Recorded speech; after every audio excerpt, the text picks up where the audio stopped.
17절까지입니다. 여호와의 말씀에 너희는 이제라도 금식하고 울며 애통하고 마음을 다하여 내게로 돌아오라 하셨나니 너희는 옷을 찢지 말고 마음을 찢고 너희 하나님 여호와께로 돌아올지어다.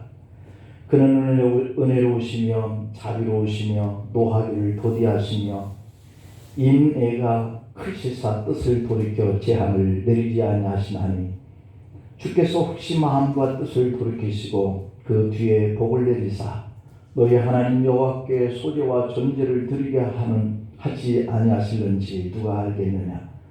너희는 시온에서 나팔을 불어 거룩한 금식일을 정하고 성회를 소집하라. 백성을 모아 그 모임을 거룩하게 하고 장로들을 모으며 어린이와 젖먹는 자를 모으며 신랑을 그 방에서 나오게 하며 신부도 그 신방에서 나오게 하고 여호와를 섬기는 제사장들은 낭실과 제단 사이에서 울며 이르기를 여호와여 주의 백성을 불쌍히 여기소서 주의 기업을 욕되게 하여 나라들로 그들을 관할하지 못하게 하옵소서. 어찌하여 이방인으로 그들의 하나님이 어디 있느냐 말하게 하겠나이까 할지어다. 아멘.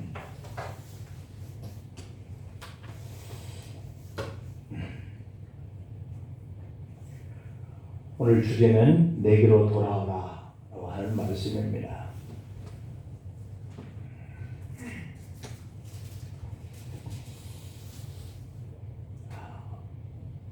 브라질 삼바 축제는 우리들이 이런 TV를 통해서도 가끔씩 보았을 거예요. 그 삼바 축제를 하는 이 사람들의 모습을 보면 아주 열정을 가지고 개봉을 흔들고 많은 이 군중들이 그 대열에 합류해서 그 즐기는 모습들을 아마 보셨을 겁니다. 이 삼바 축제의 그 공식 명칭은 리우데 자네이로라고 하는 카니발입니다. 카니발 중에 카니발라고 일컬어지는 이 리우 카니발은 그 열정적인 이 삼바 춤과 그리고 화려한 그런 가장 행렬, 또 과다 노출과 그리고 광란에 가까운 그런 무질서로 정평이 나 있다라고 볼 수 있는데요. 이 모습을 보려고 전 세계 사람들이 이 삼바 축제의 그 기간에 관광객들이 많이 몰린다 그럽니다. 그런데 이 카니발 축제는 바로 이 사순절과 깊은 연관이 있다라고 하는 겁니다. 우리말로 이 사육제라고 하는 그렇게 번역을 하는데 이 카니발은 라틴어 카르네 발레라고 하는 데서 온 단어죠. 이 카르네라고 하는 말은 고기라고 하는 말이고 발레라고 하는 말은 그만이라고 하는 또는 안녕이라고 하는 말이에요. 그러니까 발레라고 하는 것은 안녕 혹은 이 그만이라고 하는 뜻인데 그 카르네와 발레 이 두 단어를 연결시켜 보면 고기와 안녕이라고 하는 그러한 뜻인 것이죠. 그러니까 이 사순절이 시작되기 바로 전에 이 카니발 축제가 열려지는데 이 사순절 기간이 되면 고기를 먹을 수가 없는 거죠. 그래서 고기를 먹지 않는 이 금육이 시작되기 때문에 미리 이 고기를 많이 먹어두자라고 하는 이런 차원 속에서 시작된 것이 바로 이 카니발 축제라고 하는 거예요. 그래서 대부분의 카니발은 사순절 시작하기 3일에서 한 7일 전에 벌어지고 있는데 본격적인 이 절제 혹은 이 금육 이것이 시작되기 전에 몸과 마음을 준비하자라고 하는 이런 차원 속에서 바로 이 카르네 발레라고 하는 이 축제의 기간이 이루어지고 있다라고 하는 거예요. 그러니까 결국에 이 카니발은 정말 모든 열정을 가지고 몸을 흔들면서 광란의 그런 어떠한 행렬을 통하여서 군중들이 함께 기뻐하고 하는 이러한 절기처럼 생각이 되어지지만 사실은 그 뒤에 사순절이 이어지고 있다라고 하는 점에서 우리가 이 사순절, 이 금육의 시간을 보내기 전에 마음껏 먹고 이 사순절에는 고기와 안녕 이렇게 하는 그 기간을 보내자, 이런 차원 속에서 이 카니발 축제가 열려졌다라고 하는 셈이죠.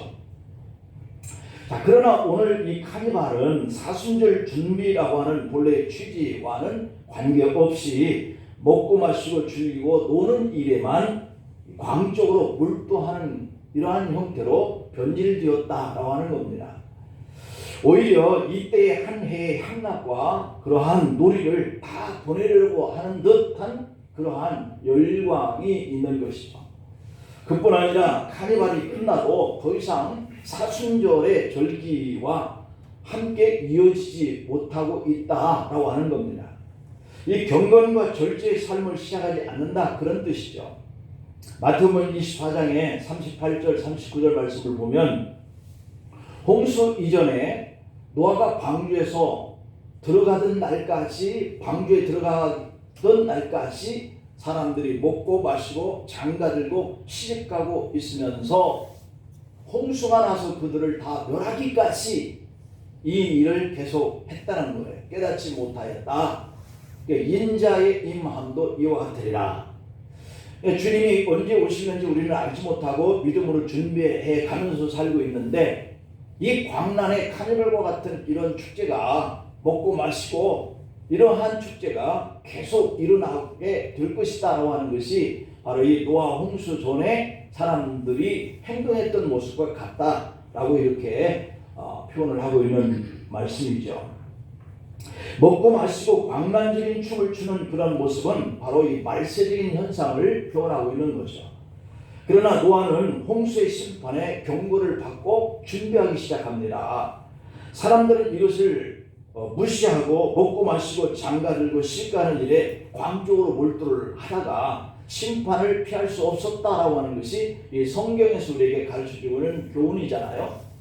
오늘 우리 이 시대가 그런 것은 아닌가 하는 이런 생각이 들 만큼 사람들은 주님이 곧 오실 때를 준비하지 못한 채 살아가고 있다고 하는 거죠. 이것은 오늘 우리가 역설적으로 우리가 깨어 있어야 된다, 근신하고 있어야 된다라고 하는 것을 말씀하고 있는 겁니다. 그러나 사람들은 이 말씀을 삼바에 열정을 다 쏟은 후에 사순절을 지키지 않는 사람들이나 노아의 말을 듣지 아니하고 방주에 동참하지 않았던 이런 사람들이 그냥 먹고 마시고 즐기고 광적으로 향락에 빠져들었거나 라고 하는 이런 삶과 다를 바가 아니지 않느냐라고 하는 것을 우리에게 경각심을 보여주고 있는 거죠.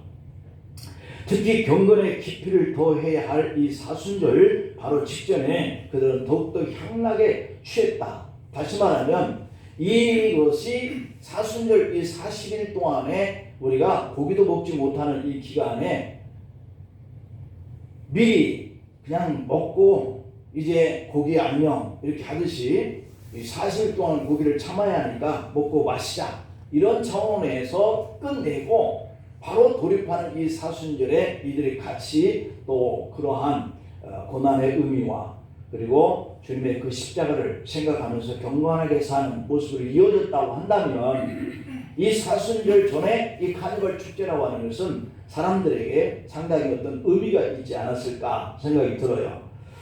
그런데 우리가 이 시대에 안타까운 이런 영적인 어둠의 모습은 바로 그들이 사순절에 동참하지 않게 되었다고 하는 사실입니다.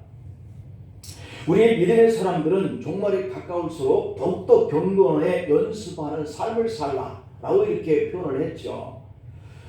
그렇다고 한다면 과연 우리가 이제 이번 주부터 이렇게 6주 동안 사순절기를 이렇게 보내게 되는데 과연 이 사순절이라고 하는 무엇일까라고 하는 것을 우리가 생각해 볼 필요가 있죠. 헬라어로 보면은 데살코스테라고 하는 말인데 이 말의 뜻은 40일간의 기념이라고 하는 말이에요. 그러니까 부활주의를 기점으로 주일을 뺀 40일간을 주의 고난과 그리고 부활을 묵상하면서 경건하게 보냅시다 라고 정한 그 절기가 바로 이 사순절기이거든요. 금년에는 부활주일이 4월 4일이니까 이 규례를 따라서 지난주에 17일 수요일부터 이미 사순절이 시작되었어요. 그리고 오늘은 사순절 첫 번째 주일이 시작됐는데, 그러면 왜 하필이면 40일 동안이라고 하는 이 기간을 정했을까라고 하는 점이죠. 성경을 보면 40일이라고 하는 것은 경건의 삶과 관련된 이러한 상징적인 그러한 수다라고 하는 것을 짐작해 볼 수 있는 대목이 많이 나오는데요. 대표적으로 우리 주님께서 40일 동안 금식하면서 광야에서 공생의 준비를 시작합니다. 그래서 이 40일이라고 하는 이 숫자가 정말 중요한 의미다라고 하는 것을 엿보게 하는데요. 마태복음 4장 2절 말씀을 보면 40일을 밤낮으로 금식하신 후에 줄이시니라 라고 이렇게 되어 있거든요. 그리고 누가복음 4장 1절에서도 보면은 예수께서 성령의 충만함을 입어 요단강에서 돌아오사 광야에서 40일 동안 성령에게 이끌리시오 라고 이렇게 되어 있어요. 모세도 40일간 시내산에서 금식하면서 하나님의 말씀을 받을 준비를 했거든요. 출애굽기 24장 18절 말씀을 보면 모세는 구름 속으로 들어가서 산 위에 올랐다. 그리고 모세가 40일 40야를 산에 있으니라 라고 되어 있어요.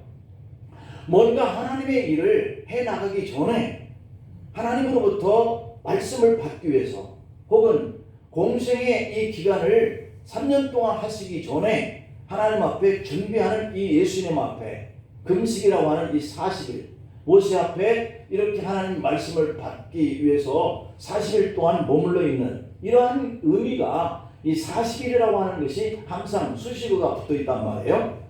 그래서 이스라엘 백성들은 하나님의 땅에 들어가기 전에 40년을 광야에서 훈련을 받았다라고 하는 것도 상당히 의미가 있는 40일이에요. 이렇게 40이라고 하는 이 숫자는 하나님과 백성들의 경건이라고 하는 것이 항상 그 속에 놓여 있다고 하는 점이에요. 그래서 이 40이라고 하는 이 숫자는 하나님과 하나님의 백성들 사이 속에 상징적인 의미의 숫자다. 그래서 전통적으로 기독교는 한 해에 한 번은 40일 동안 절제하고 경건을 힘써서 하나님 앞에 살아갈 백성으로 이 훈련하는 그러한 이 시간으로 우리가 갖자라고 하는 의미가 1년에 주연절이 끝나면서 바로 이렇게 40일 동안의 사순절을 우리가 맞이해요. 사실은 이 주연절기가 우리가 절기상으로는 첫 해에 1월 출발할 때 맞이하는 그러한 의미의 절기거든요. 그래서 지난주까지 우리는 주연절기를 보냈어요. 새해를 보냈다는 얘기죠. 그리고 새해를 맞이하고 나서 첫 번째 우리가 하나님과 우리 믿음의 사람들과의 관계 속에서 경건으로 금년 한 해를 출발하자, 이런 의미가 바로 이 주연절 다음에 오는 사순절기라는 말이죠. 그래서 여러분들 바라옵기는 이 새해를 시작하면서 우리 마음을 경건하게 믿음으로 잘 준비하면서 하나님과의 관계하면서 한 해를 시작해보자, 이런 시간들을 좀 여러분들이 가져주기를 바라요. 그럼 이 사순절은 어떻게 지켜야 할 것인가 라고 하는 것을 우리가 두 번째로 생각해 보면, 초창기 이 초대교회 성도들은 이스라엘 백성들이 유월절 준비하면서 금식을 하였는데, 이것을 본받아서 부활절 전에 금식을 했고, 그리고 철저하게 기도와 신앙적 훈련을 했다는 얘기예요. 그러다가 14세기에 와서는 이 의식이 조금 완화되기 시작했는데, 정오의 식사와 간단한 저녁 식사가 허용되었어요. 그러니까 전면적인 금식을 했던 것에 비해서 많이 완화가 된 거죠. 우리나라의 초창기 때에는 금식보다는 절식이라고 하는 이런 기도로 좀 완화가 되었고요. 음주 가물을 삼가하자라고 하는 이러한 의식이 우리에게 주어졌고, 그리고 연극 관람이나 연애소설 읽는 것도 좀 금하고 화려한 옷을 입는 것도 좀 피하자, 이렇게 정했던 것이죠. 물론 오늘 우리가 이런 전통을 그대로 따라서 할 필요는 없겠지만, 그러나 여전히 경건 생활을 위해서는 두 가지를 지켜야 할 것이다 라고 하는 거예요. 그 두 가지라고 하는 것은 하나는 절제 생활입니다. 먹기는 먹되 먹고 싶은 욕망의 노예로 이렇게 살아가지 말자. 다시 말하면 우리가 음식을 뭔가 어딘가 새로운 음식이 있고 맛있다라고 하는 이러한 소문을 들으면 그런 데를 쫓아다니면서 먹는 이런 문화가 우리에게 있잖아요. 그래서 그런 것들은 좀 우리가 피하자. 문화생활을 하되 향락과 즐기고자 하는 이런 욕망에 빠지는 일은 좀 삼가하자. 이게 바로 우리의 경건의 절제의 그러한 의미라고 볼 수 있죠. 먹거리를 찾아다니면서 먹는 것까지 해서는 안 될 것이고, 무언가에 사로잡혀서 하나님 앞에 못 나가게 하는 이런 요소들에게서는 좀 우리가 그런 것들에 빠져들지는 말자, 이런 취지입니다. 우리의 영이 육의 굴레에 사로잡혀서 신앙생활을 해 나가는 데에 지장을 받는 일은 우리가 하지 말자라고 하는 것이 바로 절제인 거죠. 그러면 또 하나의 그 문제는 뭐냐면 기도 생활입니다. 하나는 하나님 앞으로 우리가 나아갈 때에 절제된 생활을 육에서 우리가 너무 치우치지 말자라고 하는 것이었다면, 이것은 우리가 하나님 앞으로 나아가자라고 하는 것이 바로 적극적인 차원 속에서의 기도 생활이잖아요. 하나님과의 영적 만남을 좀 우리가 많이 갖자라고 하는 겁니다. 세상살이에 쫓겨서 중단했던 기도를 좀 회복하자. 영적인 나태함에 약해진 우리의 기도 생활을 좀 더 회복해보자라고 하는 겁니다. 이렇게 사순절 기간은 우리의 절제된 삶과 기도 생활에 대한 힘을 써보자라고 하는 것이 사순절이 우리 성도가 갖는 훈련의 생활입니다.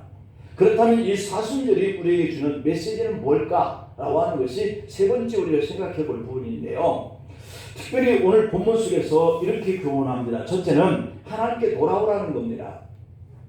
오늘 본문 12절 말씀을 보면 여호와의 말씀에 라고 그랬어요. 여호와의 말씀, 하나님 우리에게 말씀하고 있는 것 중에 너희는 이제라도 금식하고 울며 애통하고 마음을 다하여 내게로 돌아오라, 이렇게 말씀해요. 하나님 앞에 돌아오는 심정이 때로는 금식도 하고 때로는 울기도 하고 때로는 애통하고 애절한 그런 마음을 가지고 하나님께 나와야 하는 거, 이것이 바로 우리 사순절 기간 안에 우리 성도들이 취해야 할 그런 모습이다 라고 이렇게 말씀하고 있는 부분이죠. 그리고 오늘 15절 16절 말씀에서도 보면은 이렇게 말씀해요. 너희는 시온에서 나팔을 불어라. 무슨 얘기예요? 거룩한 금식일을 정하여서 성교로 모이는 것을 선포하라, 알려라, 이런 얘기잖아요. 백성을 모아서 그 모임을 거룩하게 하고 장로들을 모으며 어린이와 젖먹는 자를 모으며 신랑을 그 방에서 나오게 하고 신부도 그 신방에서 나오게 하라, 이렇게 얘기를 하고 있습니다.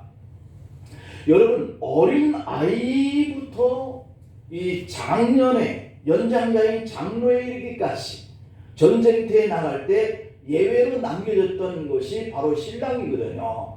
왜냐하면 결혼한 이 신부를 즐겁게 하기 위해서 1년 동안은 이 신랑이 그 신방에서 나오지 않게 법적으로 규례를 허락하는 거예요. 그런데도 불구하고 이날만큼은 나와야 한다라고 하는 것이에요. 신명기 24장 5절 말씀을 보면은 사람이 새로의 아내를 맞이하였으면 그를 군대로 보내지 말 것이요 아무 직무도 그에게 맡기지 말 것이며 그는 1년 동안 한가하게 집에 있으면서 그가 맞이한 아내를 즐겁게 할지니라, 이랬잖아요.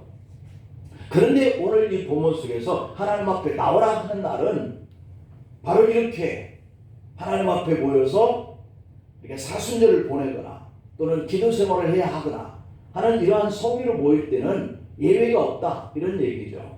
우리에게 일상생활 속에서 얼마나 할 일들이 많습니까? 분주한 일도 많고 바쁜 일도 많고 꼭 하지 않으면 안 되는 일상의 생활들이 참 많잖아요. 그런데 적어도 하나님 앞에 나와야 하겠다라고 하는 이 날을 선포하면 그 날만큼은 적어도 나오라는 거예요. 예외가 없다는 거예요. 핑계가 없다는 거예요. 이게 바로 하나님 우리에게 하시는 말씀이라는 점을 우리가 유의해 우리 마음에 좀 새길 필요가 있겠죠. 오늘 본문은 모든 이스라엘 백성들에게 평소와는 좀 다르게 아주 특별한 모임을 요구하고 있다라고 하는 거예요. 이 사순절은 바로 그런 날인 거예요. 나오지 않던 공예배도 또는 기도회도 또 새벽에도 좀 나오고 또 낮에도 저녁에도 우리가 시간을 정해서 좀 하나님 앞에 나와서 좀 돌아오자, 기도하자라고 하는 것을 우리 마음속에 좀 새기자라고 하는 거죠. 이것이 바로 오늘 사순절의 의미예요. 하나님께 나와서 경건을 회복할 그런 때라고 하는 거죠. 우리가 하나님께 돌아갈 특별한 계기가 되는 것이죠. 사순절은 하나님께 더 특별히 나아갈 때라고 우리가 생각하면 돼요. 그렇다면 왜 하나님께 성교회로 나오라고 하는 것일까? 라고 하는 부분은 우리가 생각해 볼 필요가 있죠. 이를 위해서 우리가 귀담아 들어야 할 메시지가 몇 가지가 있는데, 그 첫째는 자신의 있는 그 모습을 그대로 하나님 앞에 보이라는 겁니다. 내가 사순절기 또는 성교로 모이기 직전까지 살았던 이 삶을 한번 내가 돌아보면서 반성도 하고 깨닫기도 하고 하나님이 내게 하시는 이 말씀도 좀 듣고 라고 하는 그런 속에서 내 자신을 살피는 거죠. 마치 거울 앞에 서는 것처럼 하나님 앞에서 자신의 모습을 돌이켜보는 거죠. 그래서 교만했던 사람들은 자기가 얼마나 형편없이 살았던 사람인가 하는 것을 발견하라는 겁니다. 위선을 떨던 사람들은 자기가 얼마나 하나님 앞에 큰 죄인인가 하는 이 사실을 발견하라는 겁니다. 자기의 공로에 취해 살던 사람들은 자기가 하나님 앞에 얼마나 부끄러운 사람으로 살았는가를 깨달으라는 거죠. 사순절 시작은 실제로 지난 수요일부터 시작됐는데요. 전통적으로 수요일에 특별한 예식을 가졌던 것이요. 이 수요일날이 되면 사순절 첫날이잖아요. 왜 우리가 수요일날 이렇게 첫날 사순절기에 날짜를 정했을까? 그것은 이 예식에서 주의 종들은 그 사순절기가 시작되는 그 날에 죄를 성도들 머리에 얹어주면서 흙에서 왔으니 흙으로 돌아갈 것을 잊지 마시오 라고 하면서 사순절기가 이 수요일날 그런 예식을 통해서 시작됐다는 거예요.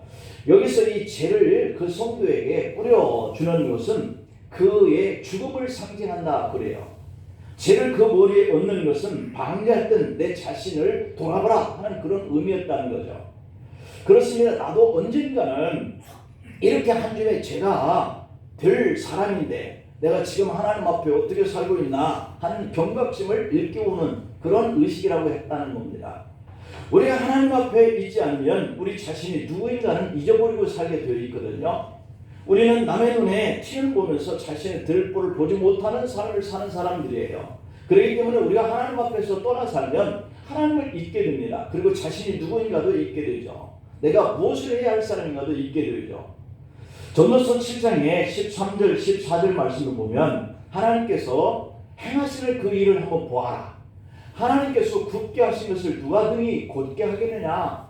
형통한 날에는 기뻐하고 곤고한 날에는 뒤돌아봐. 이게 바로 내가 기쁨이 있고 즐거운 형통의 날이 오면 한번 내가 왜 이렇게 모든 일이 잘 되지 하는 것도 돌아와야 되고, 곤고한 날이 와도 왜 이렇게 내게 어려움이 올지 하는 것도 돌아보라는 거죠. 이 두 가지를 하나님이 우리를 이끌어 가시는 병행하는 일이 되게 하시기 위해서다라고 했기 때문이에요.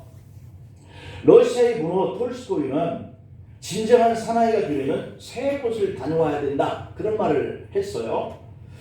첫째는 군대, 둘째는 병원, 셋째는 감옥 이렇게 얘기했대요. 남자가 진정한 사나이로 살려면 이렇게 세 곳을 적어도 경험을 해야 된다 이런 얘기를 했다는 거죠. 이 군대와 병원과 감옥이라고 하는 이 공통점이 뭐냐면 자기 자신을 새롭게 볼 수 있는 그런 공간이기 때문에 그렇다는 거예요. 나도 언젠가는 아플 수 있고 나도 언젠가는 이러한 그 감옥에 혼자 이렇게 갇혀 있는 이러한 때가 있을 수 있는 그런 인생을 살게 되겠지라고 생각한다고 하는 것은 그 사람에게 뭔가 새로운 결단을 하면서 살 수 있는 그런 사람이 되게 한다는 것이죠. 왜 그럴까 생각해 보니까 이런 환경은 내 자신의 영혼이 곤고하다라고 생각을 하게 만들기 때문이에요. 사나이가 군대 가면 외로워요. 고독해요. 병원에 있어도 고독합니다. 그리고 감옥에 있어도 곤고하잖아요. 나 자신을 생각해 보게 만드는 공간이에요. 그래서 군대에서 편지를 부모에게 쓰면 그렇게 효대가 없어요. 왜요? 내 자신을 적나라하게 돌아볼 수 있는 기회가 되니까. 감옥에 있어도 그렇고 병원에 혼자 누워있어도 그렇고. 그래서 사람들은 곤고해지면 자기를 돌아보지 아니할 수가 없다고 하는 거죠. 너희가 그렇게 되기 전에 하나님께 돌아오라 이런 얘기를 하고 있는 거죠. 그래서 하나님은 그가 알지 못하도록 그의 앞에 곤고한 환경을 두어서 하나님 앞에 찾아 나올 수 있도록 하는 거죠. 하지만 하나님은 곤고한 환경을 둬서 망하게 만들려고 그러실까요? 그런 분이 아니라는 거예요. 시편 34편 6절 말씀을 보면 이 곤고한 자가 부르짖음에 여호와께서 들으시고 라고 그랬어요. 그러니까 곤고한 환경을 하나님이 왜 우리에게 주실까? 거기서 하나님을 만나게 하시려고 뒀는데 그때에 그가 하나님께 기도하면 하나님이 들으신다는 거예요.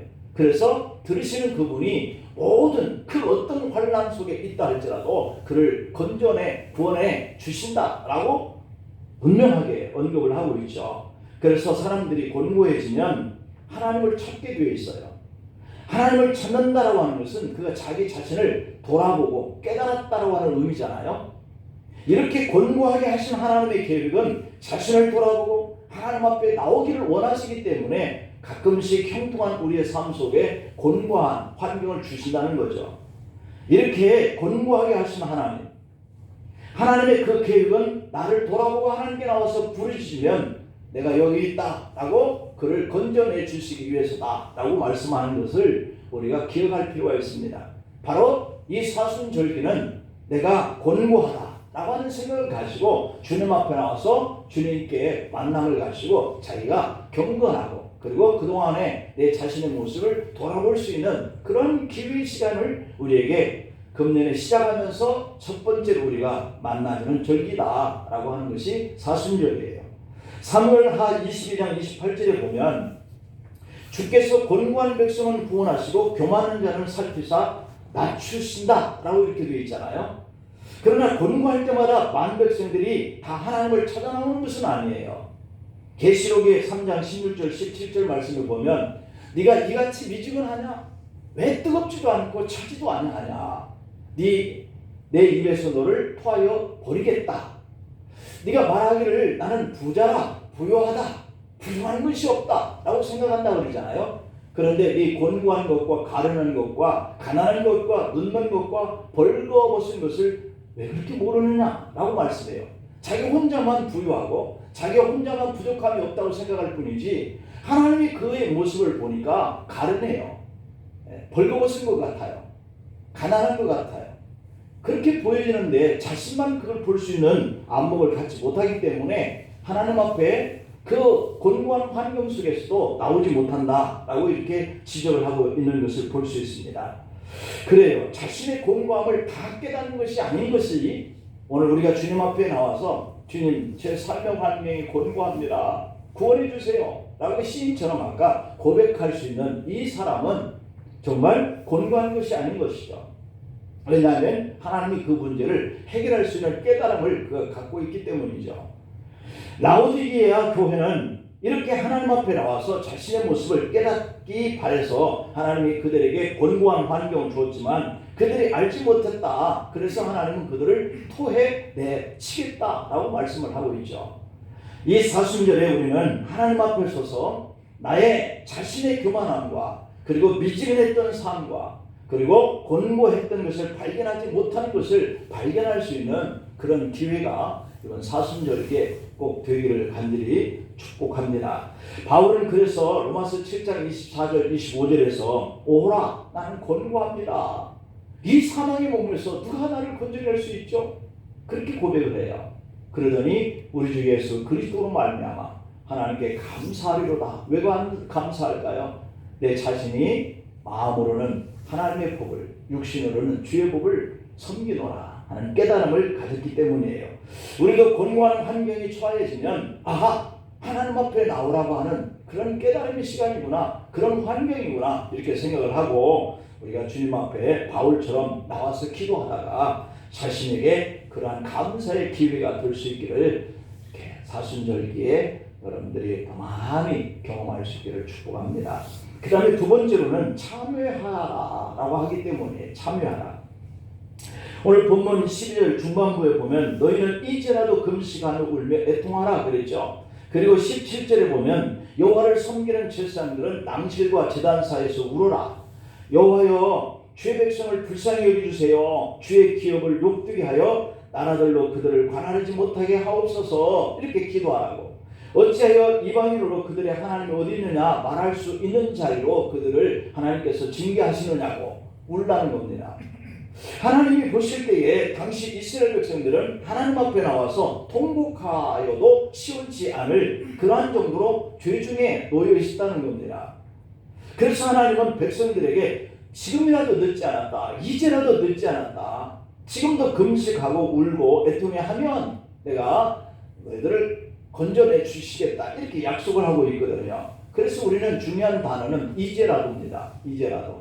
지금까지 그렇게 못했어도 괜찮아요. 이제라도 하면 늦지 않는다는 거죠. 그래서 하나님은 항상 지금입니다. 과거에 아무리 어떠한 잘못된 이러한 속에서 우리가 살았다라도 이제라도, 지금이라도 라고 하는 이 단어가 하나님이 구원해 주시고 그를 행복하게 이끌어 가시겠다고 하시는 약속이 성경에 너무너무 많이 나와 있어요.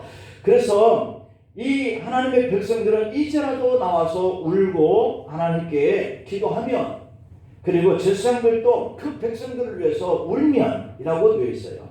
이렇게 금식하며 우려할 이유가 있었다는 것이죠. 왜 이렇게 울고 그들이 하나님께 애통해야만 하느냐면 그 첫째가 주의 기업을 욕되게 하였기 때문이다 라고 이렇게 표현하고 있습니다.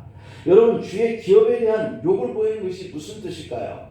출애굽기 6장의 8절을 보면 내가 아브라함과 이삭과 야곱에게 주기로 맹세한 땅으로 너희를 인도하고 그 땅을 너희에게 주어 기업을 삼게 하리라. 나는 여호와라 하셨다. 이렇게 말씀했는데 여기서 주의 기업은 주식으로 약속한 가나안 땅을 말해요.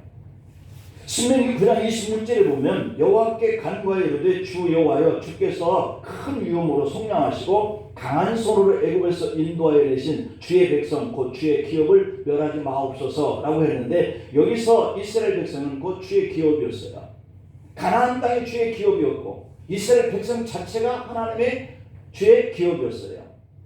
열왕기상 8장 53절에서 보면 주께서 세상 만민 가운데서 그들을 구별하여 주의 기업으로 삼으셨나이다 라고 이렇게 되어 있습니다. 역대하 20장 11절에도 보면 그들이 와서 주께서 우리에게 주신 주의 기업에서 우리를 쫓아내고자 합니다 라고 말씀하고 있는 이 말씀들이 바로 이 가나안 땅에서 살고 있는 이스라엘 백성들 자체가 주의 기업이요 그 땅이 주의 기업이었습니다. 결국 주의 기업은 하나님의 백성들에게 주신 그런 약속의 땅이에요. 또 한편으로는 그 땅에서 살게 될 하나님의 택한 하나님의 자녀들이 하나님을 영원하게 할 주의 기업이다. 그런 거로 곧 하나님의 나라가 우리에게 주신 기업이고 그리고 여러분들 자신들이 하나님의 기업이다 라고 이렇게 말씀하고 있죠. 그런데 이스라엘 백성은 약속의 땅 하나님의 나라에 대한 소망을 잃어버려요. 우리가 마치 하나님에 대한 나라를 소망하고 있는 이것이 보여지는 이 환경이 너무 절박하고 곤고하여서 잃어버리는 것과 같이, 그래서 교회를 떠나고 하나님을 떠나는 것과 같이 주의 기업을, 하나님의 나라에 대한 그 소망을 잃어버릴 수도 있어요. 하나님을 잃어버린 그런 자리에 머물 수도 있어요. 그래서 하나님은 울면서 돌아오라는 거예요. 그 자리로. 너희는 하나님의 아들이야. 너희는 이 땅에서 살아갈 주의 기업들이야. 이렇게 말씀하는 거죠. 우리가 교회를 잃어버리고 하나님께 돌아와서 기도하는 이 경건된 생활을 잃어버리면 우리는 그 나라에 들어갈 그 기업을 잃어버리는 자요, 하나님의 택하여서 아들과 딸로 삼아주신 이 주의 기업을 잃어버리는 것이 되는 것이죠. 그래서 이 사순절은 그만큼 중요한 날이라는 거죠. 돌아와서 깨닫고 울면서 지금이라도 하나님 용서해달라고, 바르게 살겠다고 하는 것, 이것이 바로 하나님 앞에 금식하고 애통해하면서 우리가 얼마나 주의 기업을 생각하지 않고 살았는지, 내가 얼마나 주의 기업된 아들, 딸인 것을 잃어버리고 살았는지 이것을 깨닫기를 원하는 것이 사순절이다. 그 다음에 세 번째로는 거룩을 회복하라는 거예요.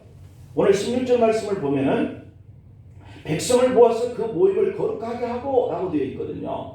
사순절은 우리가 하나님을 구별되게 섬기는 것을 회복하라고 하는 의미가 있습니다. 하나님은 모세를 찾아가셨을 때 모세에게 이렇게 말합니다. 출애굽기 3장 5절에 보면 하나님이 이르시되 이리로 가까이 오지 말라. 네가 선 곳은 거룩한 땅이니 네 발에서 신을 벗어라 라고 말씀합니다. 여러분, 네 발에서 신을 벗어라 라고 하는 이 뜻은, 여기서 신은 인간의 타락된 품성과 그 행위를 말해요. 죄악된 장소를 두고 다니고 죄악된 행위를 하느라고 더러워진 그 시내는 온갖 냄새가 나고 더러운 먼지가 묻었잖아요. 우리가 한 주 동안에 주님 앞에 나와서 예배드리고 하나님의 말씀을 깨닫고 나의 경건된 신앙을 가지고 한 주 동안 살아가야지 라고 나가지만 보이지는 이 환경으로 인해서 우리는 죄와 허물들을 행동합니다. 그래서 우리는 다시 하나님 앞에 나와서 우리의 더러운 것들을 다 씻고 다시 말씀을 붙들고 세상을 향해서 나가는 거잖아요. 그것과 같은 의미인 거죠. 그 신은 채 하나님 앞에 하나님 임재하신 거룩한 것을 밟을 수 없다는 거예요.